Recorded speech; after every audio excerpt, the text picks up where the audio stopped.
few weeks since I've actually done a video, because I've been waiting for the other Escort in the body shop while they've been kind of doing stuff with that. So I thought I would kind of take the opportunity to do a quick introduction to this Escort. This is the one I've just been working on busy while the other one's been in the shop, and I've kind of got it back on the road and driving reasonably, but it does need quite a few parts still. This is, however, an all original XR3 from 1982. It has a 5-speed gearbox and it has a carburetor. It's not an XR3i. Everyone likes to add the I, but this is a proper one with a carb. Weber carb.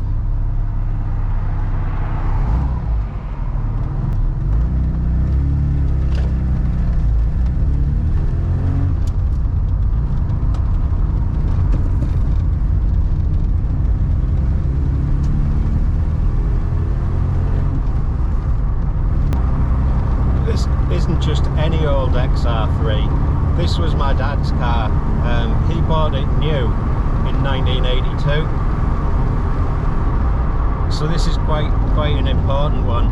This is probably the reason why I'm kind of addicted to fast Fords. But it's a cool car, and there's not many cars at 41 years old that still, you know, have had little work done, are all original and still working like this. Most have been restored and refurbished. This has done 250,000 miles and it still works. It's not particularly fast these days. Like, suspension's not great. The brakes are okay, but it takes a lot more work than, like, you know, a modern car to drive. No power steering, it's quite heavy. Everything's quite mechanical.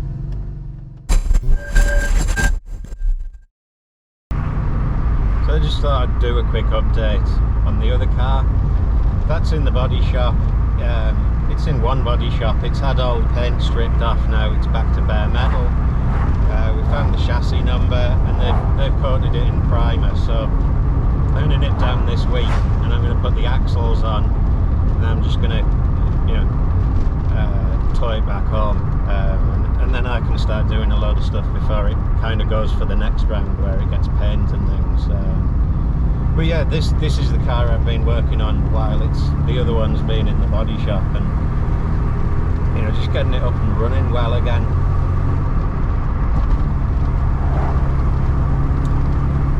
I'm not sure how it's going to cope with this hill. This is quite a long, steep hill. Luckily the temperature gauge isn't too high as we come up to it, so we'll see where it is at the end. I mean, I won't be too offended if many people overtake me up here. Like, I'll probably get overtaken by a lorry going up this nowadays.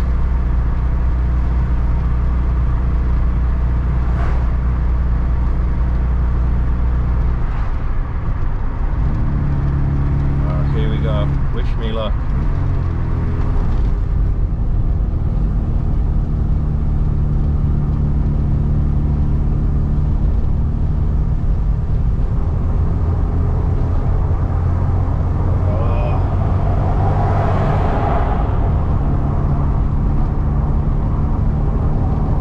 Tortured by a pickup.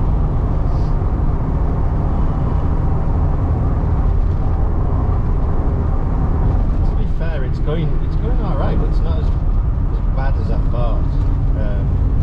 I've driven slower and worse cars up here, so yeah, pleasantly okay. That's just pulled my camera wonky, hasn't it, as I've gone round the corner. Oh, how are you set up? That'll do. I did think about going over to Blakey Ridge tonight, because it does seem to be the kind of testing and proving grounds of many fast cars, and especially fast Fords, with Ford testing the Focus RS there, of course. But Just a gentle run out tonight while it's still quite warm today. It's cooler than it has been, but it's still quite warm, so I just thought I would get out somewhere, see if we can get any decent footage, and yeah, away we go.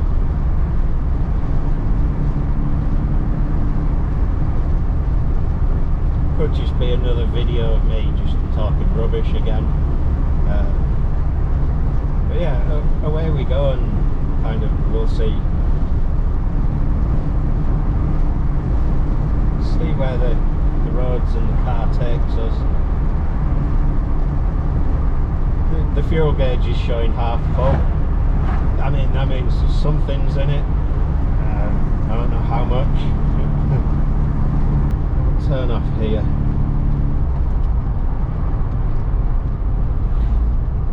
Luckily there's nothing behind me. Well, if there was, they'd be kind of relieved that they're not stuck behind a super fast Ford.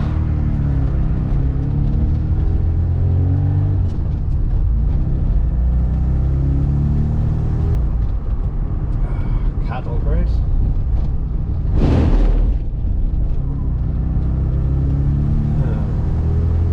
Shake a few parts off. The car's still moving, so it must be alright. Definitely needs a new exhaust. A new exhaust is on the cards, probably a new cam, probably lifters, probably new engine mounts.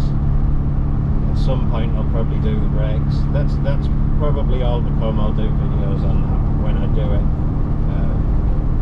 So far so good. It drives, you know, nice and straight. Up to a full 50 mile an hour now. We're going slightly downhill and on the flat. Get it into fifth and cruise a bit. Really not, the sheep don't jump out tonight because, you know, the brakes aren't great. They do stop the car and they stop it enough, but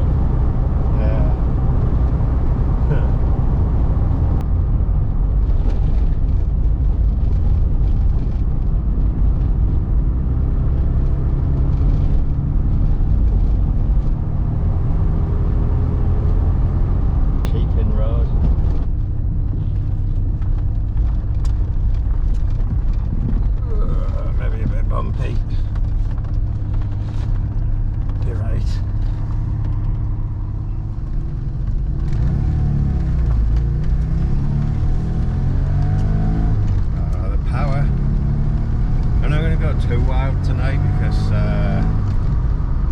yeah, the car's like, you know, kind of just getting back to used to driving on the road. It hasn't really been driven a massive amount for a long time.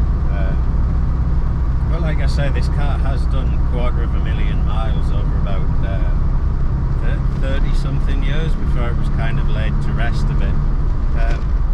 And I mean, at that time the cars weren't worth anything, so it didn't make sense to sell it because, you know, it was worth more to my dad and more to me than it was in monetary value to sell it to somebody else. And of course now it's worth more than it was new, which still isn't a lot of money because actually these didn't cost a lot of money. I mean, at the time it was a lot of money. It's not RS money, but however it does have some sort of, like, you know, there's some sort of pleasure to driving a car that's it's got a gear stick, it's got pedals and a steering wheel, and it drives like a proper car. It hasn't got all the bullshit of a modern car. You don't need air conditioning. You don't need all these bits and pieces that modern cars have. I'm kind of happy with just a few pedals, a steering wheel and a decent car. It's kind of a pleasure to drive in a while. Although it's totally different driving experience to a modern car. You actually have to engage with this and drive it, and that's the thing you don't get in a modern car. They're not so connected. This is, and I think it's easy for people to say, oh, it's not a lot of power. It's easy for people to say it's not a lot of power, it's just a small 1.6, not even a powerful 1.6. I mean, Fiesta ST has more than double the power of this. This isn't a fast car, but this is a proper driver's mechanical car. And it's all about the driver feel. It's not just about power. I mean, power is nice, but yeah, this is of an era where you had to drive the cars properly and pay attention to what you're doing. It's not a digital thing with a ton of aids on it. This doesn't even have ABS. This is before ABS. The car doesn't have power steering, you know. It's a real car, like real bumps.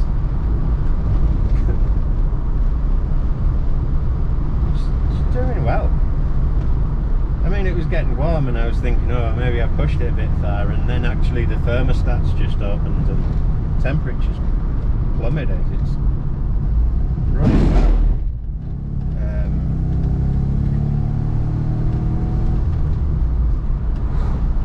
I kind of don't care that other cars are right up my arse and the faster, because this is cooler.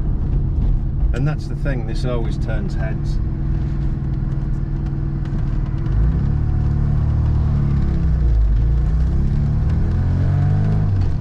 Doesn't matter where you go or what you're doing, this is the car that turns heads. The Mark III Escort, the XR3. People aren't bothered about newer cars. They're not so interested, but things like this, most people have a story about an Escort, and I think, you know, people really look fondly at this era of just standard Fords. Whether it was an XR3 or an RS or whatever, people love this car. Huh. I suspect I'm going to be overtaken down here. I'm really not going to push it down here. I don't really want to push the handling or the brakes to the... I don't want to push them. Not to the limits, I just don't want to push them at all, really. So yeah, we'll just... Actually, like, going around the corner really nicely. You forget how small and agile these cars are. Like this Escort, although it's like a family car, you know, for 5 people. It was 5 people in 1980. Nowadays, of course, you need a minibus to carry one small child around.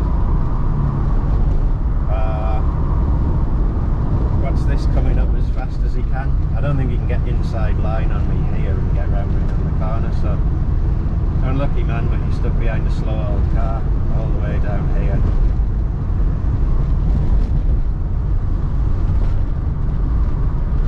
There we go.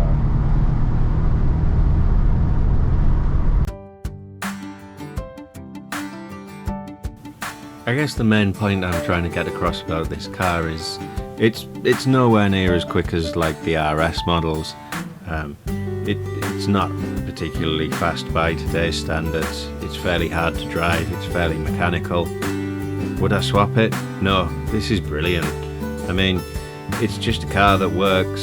It drives well. It drives really well for its age, and you know, with a few fresh parts it'll be amazing. But it's just a car that has none of the rubbish parts of modern cars. It doesn't have a load of buttons that I don't know what they do. It's simple and it works, and I like it.